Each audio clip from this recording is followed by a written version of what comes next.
안녕하세요. 저는 노동법 강의를 맡고 있는 김용호 노무사라고 합니다. 오늘 이게 토요일 날 사실 쉽지 않은 시간대인데 나오셔가지고 설명을 들으시니까 제가 이렇게 긴 시간 할 건 없을 것 같고요. 그냥 1월 달부터 어떻게 노동법을 좀 공부를 하는 게 좋을지 그런 실제적인 것 중심으로 해서 좀 말씀을 드리고 하도록 하겠습니다. 이론적인 내용들은 제가 좀 생략을 하도록 하겠습니다. 원래 이제 노동법이 무엇인지 이런 것들을 설명을 드려야 되는데 이것들은 설명하니까 너무 시간이 오래 걸려가지고 이미 알고 많이 계시고 그래서 요건 여러분들이 나중에 강의를 들으시면서 정리를 하시면 되는 파트니까 이 파트는 넘어가도록 하겠습니다. 제가 1차, 2차에 대해서 짧게 노동법을 어떻게 준비를 해야 되는지 이걸 정리를 좀 하도록 하겠습니다. 자, 올해 같은 경우가 내년도죠. 내년도부터가 약간 달라지는 것 중에 하나가 1차 같은 경우에는 이 범위가 조금 같습니다. 법범위는 같은데 이 문제 수가 늘어나요. 그래서 원래는 25문제였다가 내년도에 40문제로 늘어갑니다. 그래서 이런 식의 법들이 있어요. 이게 다 노동법 1에서는 개별적인 나의 근로조건에 대한 최소한의 기준을 정하고 있는 법, 이런 법인데 이 법들이 다양합니다. 가장 중요한 법이 근로기준법이에요. 모든 근로자의 일반적인 노동요건을 갖고 있는 그런 법으로 이해하시면 됩니다. 자, 그런데 근로기준법만 있는 게 아니고 다른 특별한 분들에 대해서 혹은 특별한 내용에 대해서 최소한의 조건을 담고 있는 그런 법들이 있습니다. 예를 들면 기간제 근로자분들은 기간제법이 따로 있습니다. 그리고 파견 근로자분들은 파견법이라고 해서 보호하는 법이 따로 있어요. 그리고 이제 우리나라의 최근에 가장 관심 중에 하나가 산업안전 문제죠. 그래서 요 산업안전보건법이 또 들어가고요. 남녀 간의 차별 문제, 요걸 다루고 있는 법이 또 하나 있습니다. 그리고 최저임금이 얼마가 되는 것인지 여기에 대한 법들, 여러분들의 퇴직금, 퇴직연금 여기에 대한 법, 요게 또 들어가고요. 그 다음에 회사가 도산을 하거나 이게 파산을 하게 되면은 이제 퇴직금이 안 나옵니다. 그것 때문에 국가가 대신 지급하는 제도가 있습니다. 그게 임금체육보장법, 국가가 대신 임금을 보장해주는 그런 법이에요. 그 다음에 조금 특이한 법이긴 하지만 직업 소개할 때 어떻게 소개할 건지 거기에 대한 법, 이게 직업안전법입니다. 우리나라의 외국인 근로자들 최근에 많아졌죠. 그래서 이분들을 어떻게 고용하고 어떻게 또 우리나라에서 근무하시는지 거기에 대한 법이 하나가 있고요. 우리 회사의 이제 사내 근로복지기금이라든지 혹은 우리 사주, 이런 것들을 담고 있는 법이 있습니다. 그게 근로복지에 대한 기본법. 이렇게 해서, 11개의 법이 여기에 들어갑니다. 들어가는데, 과거에 이게 25문제였거든요. 이게 25문제일 경우에 어떻게 나왔냐면, 약간 올해 문제가 이게 좀 방향을 보여주는 문제였습니다. 옛날에는 요 근로기준법이 15문제 이렇게 나왔고 나머지 법에서 한 법당 한 문제 그렇게 해서 10문제가 나왔습니다. 그래서 근로기준법이 한 60%, 나머지 법이 한 40% 정도 되는 그런 구조였는데 올해 1차 문제가 약간 문제의 이런 범위가 달라졌습니다. 어떻게 나왔는가 하면 근로기준법이 13문제가 나왔고요. 나머지 법이 12문제가 나왔어요. 그러니까 거의 근로기준법과 나머지 법들의 비중이 5대5 정도까지로 이게 되게 됩니다. 그래서 올해 1차 같은 경우에는 개별법을 좀 근로기준법 제외한 나머지 법들을 열심히 하신 분들은 조금 이제 괜찮았고요. 나머지 법들을 너무 소홀하게 보신 분들, 요분들은 약간 어려웠던 그런 해였습니다. 그럼 여러분들이 요건 이렇게 보셔야 돼요.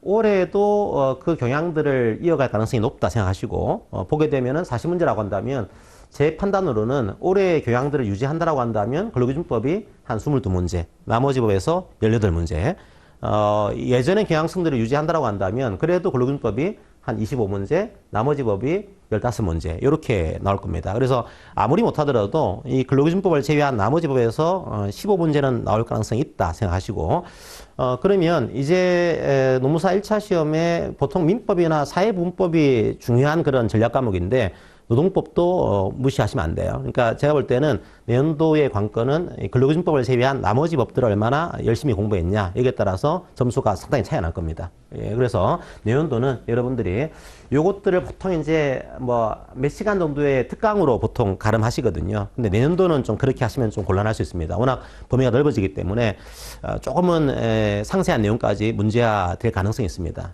그래서 여러분들이 내년도에는 개별법들도 소홀하지 마시고 좀 상세히 공부하는 식으로 이게 관건이 될 수 있다고 하는 거 그걸 여러분들이 이해하시고 공부를 하시기 바랍니다.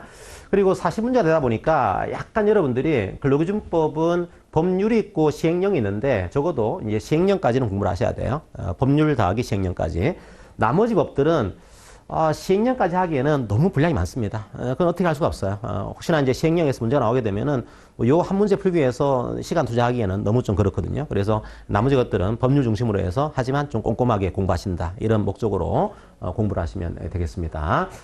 그래서 이제 여러분들이 요 파트들은 나중에 이제 1차 객관식 문제에 반해서는 문제를 주로 풀게 되는데, 근데 문제를 푸는 게 중요한 게 아니고 이론을 먼저 아셔야 돼요. 그러니까 이론을 보시면은 문제는 자연스럽게 풀립니다. 그러니까 여러분들이 이론이 약간 약하시면은 문제를 조금 꼬아서 내게 되면은 이게 이해가 안 돼요. 그래서 객관식 문제반도 먼저는 이제 이론을 정리해 드릴 겁니다. 여러분들이 1차로 배웠다는 전제하에서 조금 더 정리를 해 드리고 그 다음에 실제로 문제를 풀 겁니다. 문제를 풀어서 어떤 식으로 문제가 나오는지 그것들을 이제 1월 달부터 정리한다. 이렇게 이해하시면 되겠습니다.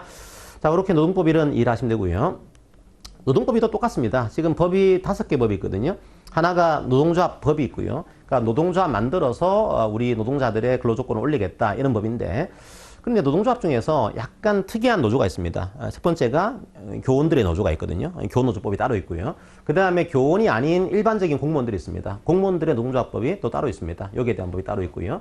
그 다음에 우리 법에서는 중요한 것 중에 하나인데, 우리나라에서는 근로자 규모가 30명 이상이 되게 되면 노사협의회라는 기구를 만들어야 돼요. 그래서 노사협의회를 만들어야 된다. 이 법이 이 법입니다. 근창법이라고 하는데요. 이 법도 이제 우리 시험부에 들어가 있고, 그 다음에 노사관계에 대한 분쟁이 벌어지게 되면은 이걸 법원에 갈 수도 있지만 우리나라에서는 행정적으로 처리할 수 있도록 제도를 만들었습니다. 그 행정기구가 바로 노동위원회입니다. 그럼 노동위원회가 어떤 식으로 이걸 뭐 판단을 하고 조정을 하고 중대를 하고 할지 거기에 대한 법들을 또 하나 규정하고 있습니다. 그게 이제 노동위원회법. 그래서 1차 범위가 이렇게 5개 법이 있는데 이것도 마찬가지예요. 이게 원래의 문제 구조는 25문제 하에서는 노동조합법이 21문제, 나머지 법이 한 법당 한 문제, 그렇게 해서 25문제가 나왔습니다. 그런데 이제 작년도에, 올해 같은 경우죠. 올해가 약간 문제가 좀 달라진 거죠. 여기가 한 19문제 이렇게 나왔고 여기가 6문제가 나왔습니다. 그러니까 역시 분위기는 개별법의 분량을 약간 늘리겠다 이런 분위기가 이어지고 있습니다. 그럼 제 예상으로는 내년도에 1차 볼 때는 뭐 제 예상입니다. 그냥 노동조합법은 한 32문제, 나머지 법이 한 8문제, 그렇게 나올 가능성이 있습니다. 그러니까 역시 나머지 법들도 이제 소홀히 할 수 없을 정도의 분량이긴 하죠. 노동법 1에 비해서는 좀 그렇습니다. 하지만 분량이 이제 만만치 않아졌다고 하는 거. 근데 요거는요, 좀 쉬워요.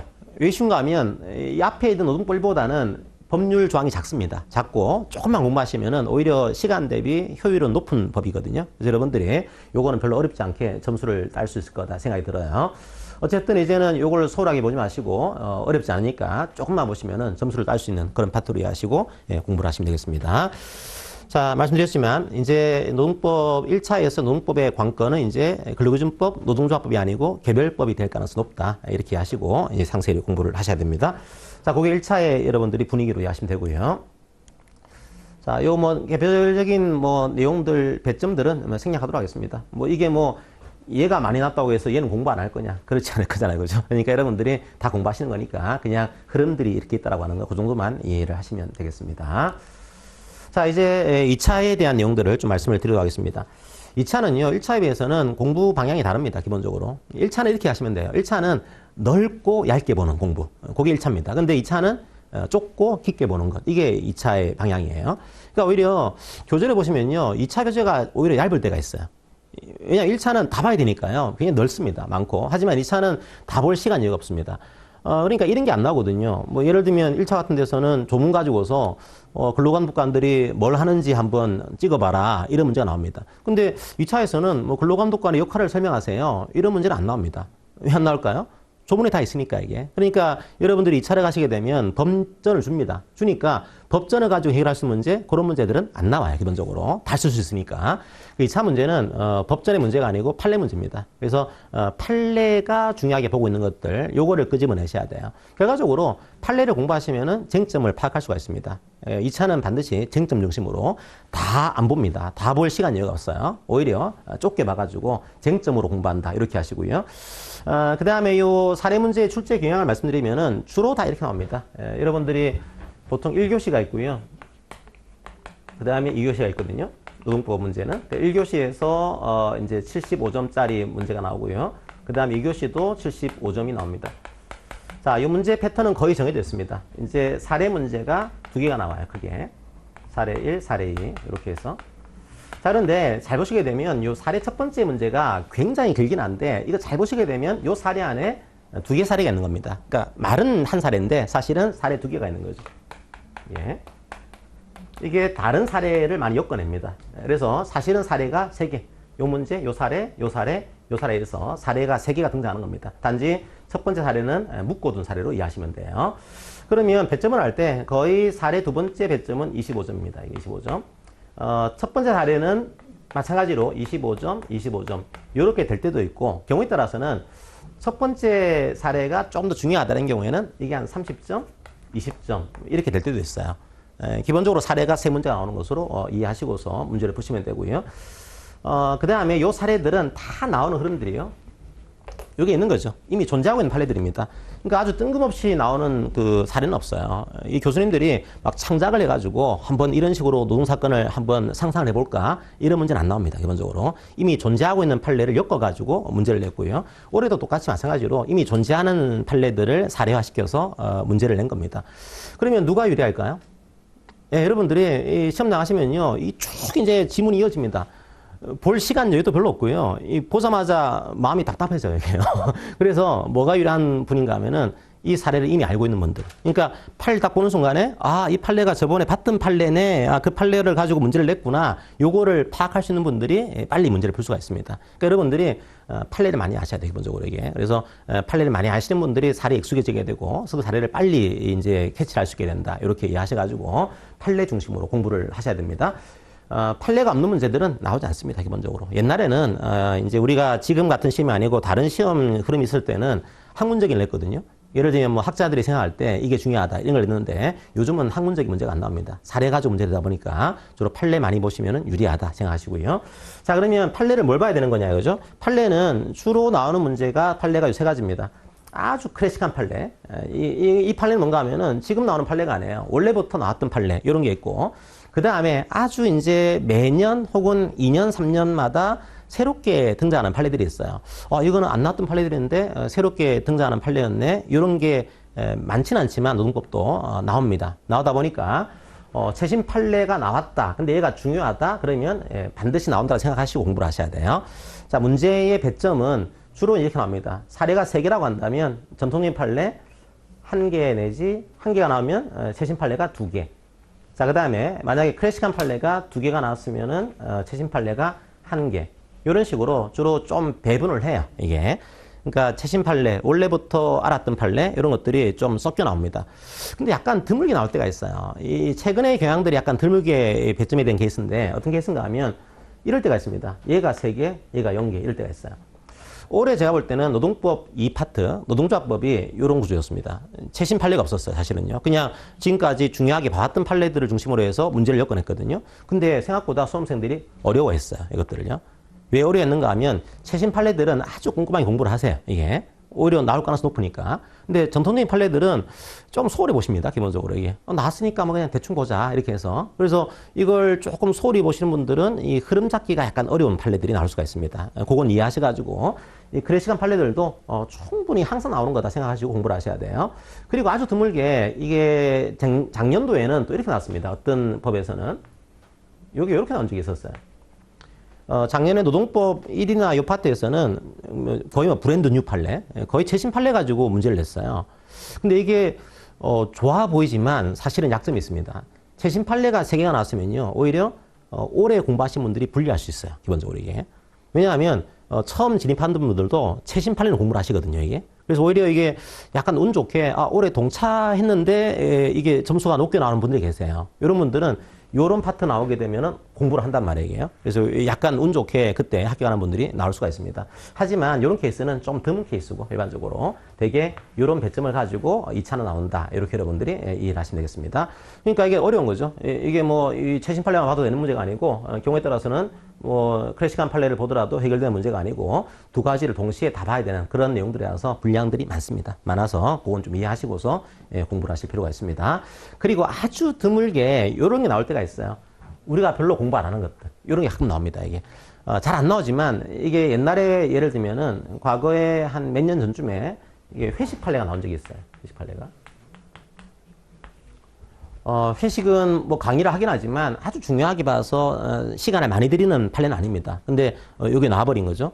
그때 많은 수험생들이 당황을 했던 이런 판례였습니다. 하지만 이런 판례들이 진짜 뭐 뜬금없는 판례냐 그렇진 않아요. 보통 수험서에 소개는 돼 있습니다. 하지만 상세히 안 보는 거죠. 그런 것들이 아주 드물게 나올 때가 있습니다. 그런 것들도 그러니까 이런 것들 어떻게 해야 될까요? 이런 것들은 아예 안 볼 거야 이렇게 해서는 안 돼. 이런 것들은 그래도 적어도 핵심 키워드 여기 나오게 되면 뭐가 키워드인 거냐. 예를 들면 이런 회식 같은 경우에는 업무 때문에 이게 키워드거든요. 이게 업무 때문에 과음을 했고 과음을 해가지고 여기에 산재가 벌어진 거다. 재해를 입은 거다. 여기 입증이 돼야 됩니다. 이게 업무 때문에 과음을 했고 과음 때문에 재해를 입은 거다. 요 인과관계를 설명해야 되는데 요거 정도만 기억하시더라도 쓸 거리들이 있어요. 근데 요런 그 논리를 모르시면은 아주 엉뚱한 말을 쓸 수가 있는 거죠. 요런 심화적인 문제들, 약간 판례 중에서도 중요하지 않은 것들, 그런 것들은 키워드 중심으로 일단 공부하시고 들어가신다. 여기까지는 공부를 하셔야 됩니다.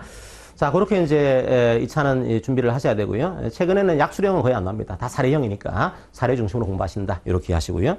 자, 그러면 사례를 공부할 때 이제 2차 사례를 잠깐 보여드리고 이제 넘어가도록 하겠습니다. 1차 진행할게요.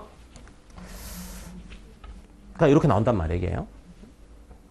답답하잖아요, 그죠? 이게. 보자마자 숨이 막힙니다, 이게. 그런데 이런 것들을 자주 봤던 분들은, 여기에 저번에 문제집에서 봤던, 사례집에서 봤던, 모의고사에 봤던 그 사례네, 이게 보입니다. 근데 안 보신 분들은 다 보셔야 되거든요. 그러면 이거 보는 데만 하더라도 시간이 많이 걸려요. 많이 이제 여러분들이 풀어보셔야지만 이것들이 익숙하게 다가올 수가 있는 거죠. 자, 그러면 이런 게 나오게 되면 주로 나오는 문제 흐름들이 이 논하시오 이런 문제들입니다. 이런 식의. 무슨 말인가 하면 쟁점이 있다는 거죠. 이걸 풀기 위해서는 뭐가 쟁점이 있을 건데, 그러니까 이 쟁점은 두 가지였거든요. 하나가 이게 판매직이 있었는데, 판매직 근로자가, 판매직 그냥 계약을 하신 거예요. 용역계약을. 그러니까 용역계약을 하신 분이 나중에 이제 연장로스당을 청구한 겁니다. 그때 요 수수료를 지급받았어요. 요 수수료가 통상임금인지를 논해보세요. 이런 문제였는데, 요거 이제 딱 보시게 되면 여러분들이 두 가지를 해결해야 되는데 그 두 가지를 친절하게 적어놨습니다. 요게 최근 패턴의 그런 시험 문제입니다. 뭔가 하면은 아예 친절하게요. 쟁점을 주실 때가 있어요. 이게. 예를 들면 이 경우에, 이게 연장로스당을 지급해야 되는지를 논해보세요. 이렇게 나왔으면요. 여러분들이 논점을 발견하셔야 됩니다. 뭘까요? 근로계약이 아니잖아요. 그죠? 이분이 과연 근로자인 거냐? 이게 논점입니다. 논점. 그러니까 근로자가 아니면은 연장로스당을 지급해야 될 의무가 없어요. 근데 이 문제에서는 아예 근로자가 쟁점이다. 이걸 적어둔 거죠. 그래서 쟁점을 아예 적어둔 그 문제 형태가 있고요. 아예 쟁점이 없이 네가 한번 쟁점을 발견해봐. 이런 문제가 있습니다. 그러니까 여러분들이 쟁점이 아예 나와 있는 문제들은 좀 썰을 풀기가 좀 편한 구조고요. 쟁점이 없는 구조에서는 여러분들이 이게 뭐를 풀어야지만 이 사례를 해결할 수 있을까? 요거를 발견하셔야 돼요. 약간 더 어려울 수 있습니다. 그래서 이 두 가지 형태가 섞여 나옵니다. 최근의 흐름들은 다 논점을 주는 문제인데 그렇지 않을 때도 있거든요. 그때는 공부를 많이 하셔야지만 논점을 발견할 수 있다. 그렇게 하시고요. 자, 그러면 이런 게 나왔다 그러면은 여러분들이 이제 이런 것들은 뭐 생략하고 어떻게 문제 사례가 등장하는지 그 사례들을 좀 보여드리도록 하겠습니다. 뭐 대개는 다 약간의 차이는 있지만 이런 식으로 이제 문제를 풉니다. 이게 일반적인 사례 형태입니다. 나올 경우에 뭐가 쟁점이지 이걸 적어줘야 돼요. 이 문제가 연장로스당을 지급해야 되는데 이거 뭐가 쟁점인 거지 했을 경우에 이게 근로계약이 아니고 용역계약을 체결했는데 이분이 근로자가 될 수 있냐 이게 쟁점이겠네 이거죠. 그러니까 형식적으로는 근로계약을 체결하지 않았지만 이게 사실상 이분이 근로자가 될 수가 있는 것인지 이게 어떻게 판단해야 될지 그게 쟁점이다 이런 걸 적어주는 겁니다. 그래서 여러분들이 문제의 소재 되게 중요해요. 왜 중요할까요? 교수님들이 여러분들 답안을 꼼꼼하게 뭐 기말고사 채점하는 것처럼 볼 시간 여유가 없어요. 몇천 명이 지금 들어가는데 그러니까 그냥 봅니다. 이렇게 쓱쓱 이제 딱 보면 이제 보여요. 그때 볼 때 요 첫 번째 소재 요걸 보면은 대강 판단이 됩니다. 이제 이 친구가 이 사례를 알고 있구나 모르고 있구나 판단이 돼요. 일종의 첫인상입니다. 첫인상이 좋아지게 되면 그다음부터도 약간 좋아 보여요, 이게. 근데 첫인상을 보니까 엉망이에요, 이게. 그러면 그다음부터도 이게 기대가 안 돼요. 여러분들이 문제수는 되게 중요하다. 근데 여기서 주의해야 될 것들은, 이게 지문을 나열하라는 얘기가 아닙니다. 그게 아니고 쟁점이 뭔지. 요걸 가볍게라는 얘기는 너무 길지 않게 눈에 확 띄게. 그러니까 요거는 형식상으로는 근로계약이 아니지만 실질적으로 이제 근로계약을 체결한 근로자로 볼 수가 있는지 어떻게 이것들을 판단해야 될지 요걸 가지고 내가 논해 보겠다. 이런 식으로 이 친구가 쟁점을 알고 있네. 그거를 확 띄일 수 있게 그렇게 적어줘야 됩니다. 너무 장황하게 적었다고 해서 좋은 건 아니에요. 뭐가 쟁점인지를 알고 있는지를 눈에 띄게 그렇게 적어줘야 되고요. 자, 그 다음에 요거를 발견했으면은 이거를 풀어야겠죠. 요 문제를 풀기 위한 게 이제 두 번째 쟁점이 됩니다. 이게 법리가 되겠죠. 그럼 이걸 풀기 위해서는 두 가지를 이해하셔야 돼요. 첫 번째, 조문. 당연히 이걸 풀기 위해서는 법조문이 나올 겁니다. 여러분들이 이 법조문이 무엇인지 이걸 해결하기 위한 조문을 발견하셔야 되고요. 근데 2차에서는 조문 발견이야 그냥 뭐 당연히 되는 거니까 뭐가 중요한가 하면 1차에서는 안 봤던 거, 그게 취지입니다.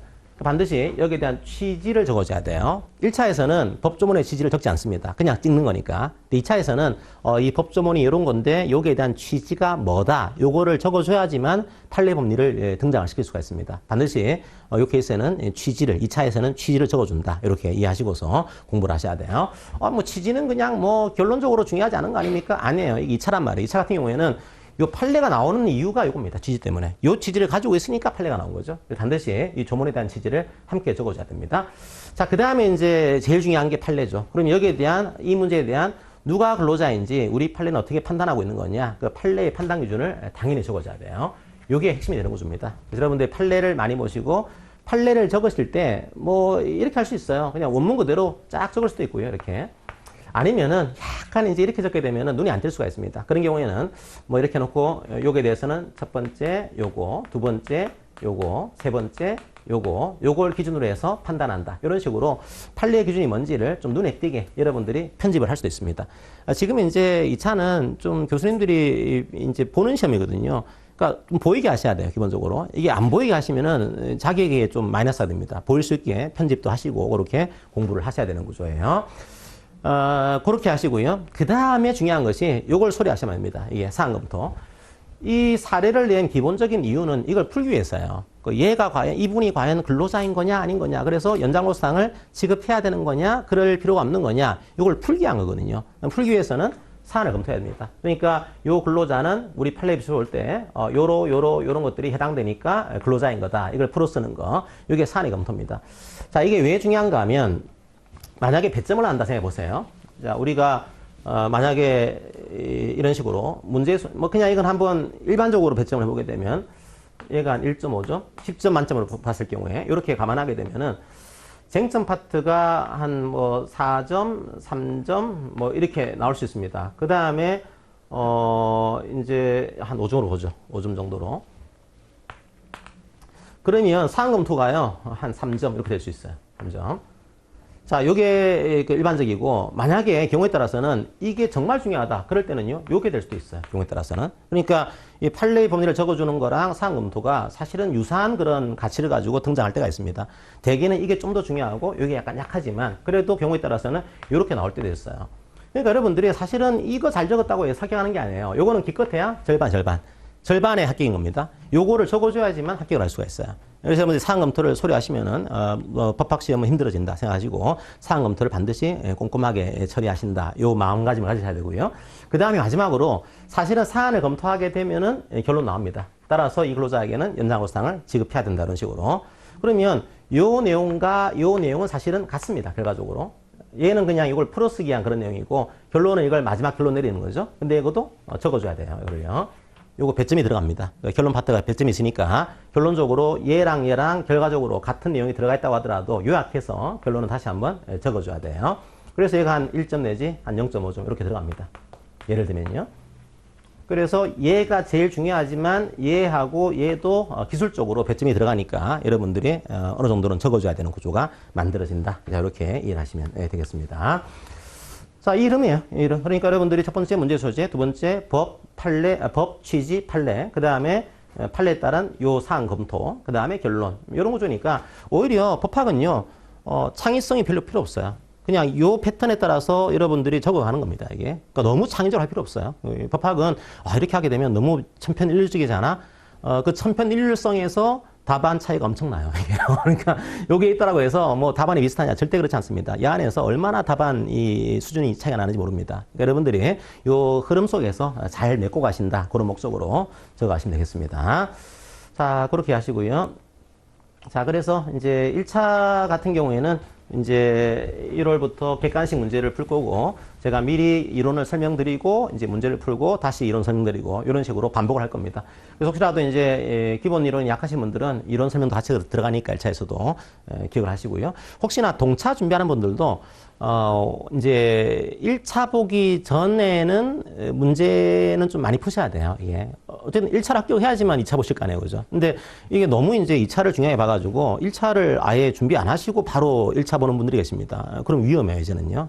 특히나 올해 같은 경우는 40점으로 바뀌었기 때문에 아무도 이 흐름을 알 수가 없어요. 알 수가 없으니까 내년도에는 조금 불안하시더라도 마지막에는 1차를 좀 보신다, 공부를 하신다, 이렇게 준비를 하셔야 됩니다.